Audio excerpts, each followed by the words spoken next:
As far as the injuries go, Wharton tore his ACL, his left knee.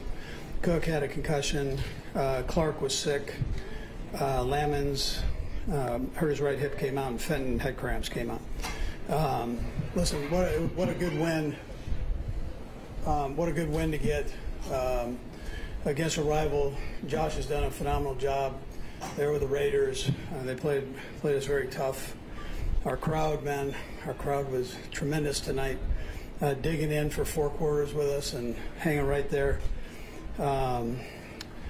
As far as players that stood out, listen, our D-line, we had to reach down deep at the D-line, and Colin Saunders played a heck of a game. Herring played a nice game stepping in. He got a ton of snaps. Bolton was off the chart. Bolton was off the charts with his tackle. I mean, it's going to be hard to find another guy in the league that, that tackles better than Bolton. I mean, he's unbelievable.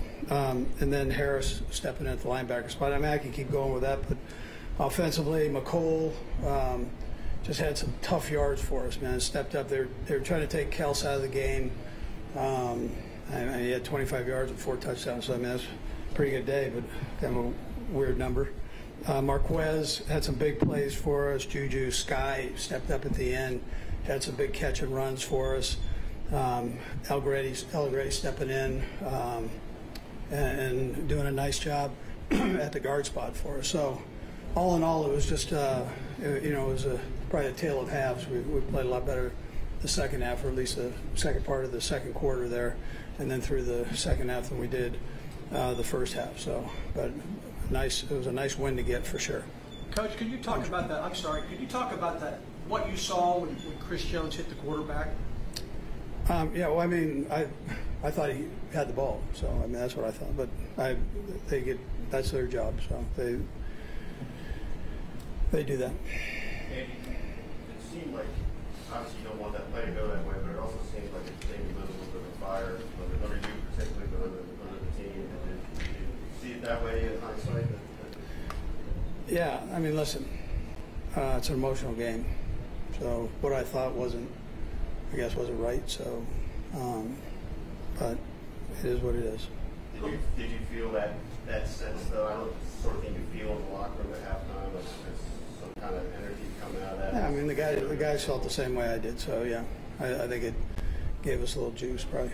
What was your message to the team going into that? Yeah, keep fighting. We're getting that momentum, going the right direction, and battle. We were getting the ball the second half. Make sure the offense does a good job, and then defensively, just keep after him, man. Just keep attacking and fighting was the main thing. Just, that was important. It seemed like you guys were in a better rhythm when you came out in the third quarter. It's hard to say what maybe you need to. Yeah, the first drive I thought was good. They were playing some man coverage on us. The run game was just kind of going okay that first half, or at least the first quarter and part of the second quarter. But we felt like we could bear down with the run a little bit more and get some positive yards there. So we started with that, and then kind of built in some of our play pass and quick game off of that. Had some big plays. Marquez had a couple nice grabs. At a certain point, did you say, Jarek has it going? Let's kind of lead into what he's doing for us? Yes. Well, I mean, he was doing well. I mentioned to Dan that it's that veteran leadership that he brings to the table, and also being patient. So he kind of pumped the brakes and waited till the line took care of business, and then he hit it from there. So it showed great patience there. Well, I thought it was the right thing to do. I would have liked to have completed it, but we didn't get that done. I thought it was important. I mean, points were important, period, but I thought going for 2 was important. Okay, another decision too, the punt. What was the factor of the play is making that decision? Was it a gut feeling thing too? And trusting the defense there. So, yeah. Coach, as long as you've been, I don't believe I've seen you as maybe annoyed on the sideline following the Chris Jones sack. You guys are trying to get me fined, and I'm not going to. I'm not going there. I mean, I can't. I got it off my chest, and he got it off his chest. So he made the call he made, and I got what I needed set.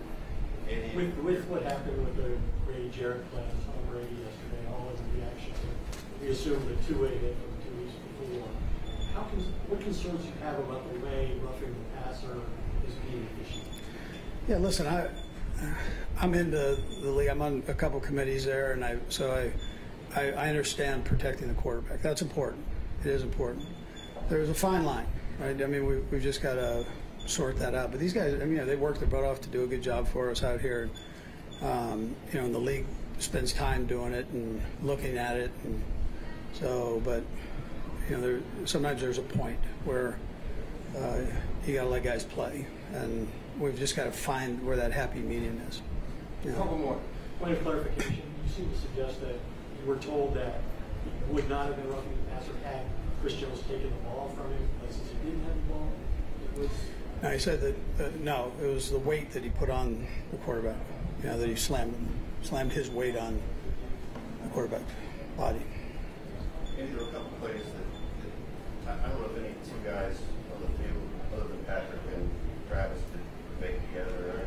And I'm sure you're just about out of superlative for them, but just describe the tables if you feel that you rely on it and Travis continues to see. Yeah, no, they work so well together, and how they play off of each other, I think, is big. That doesn't always happen in this league, where you find a guy that you have that mojo with, or whatever you want to term it. So, All right. Thank you. Okay.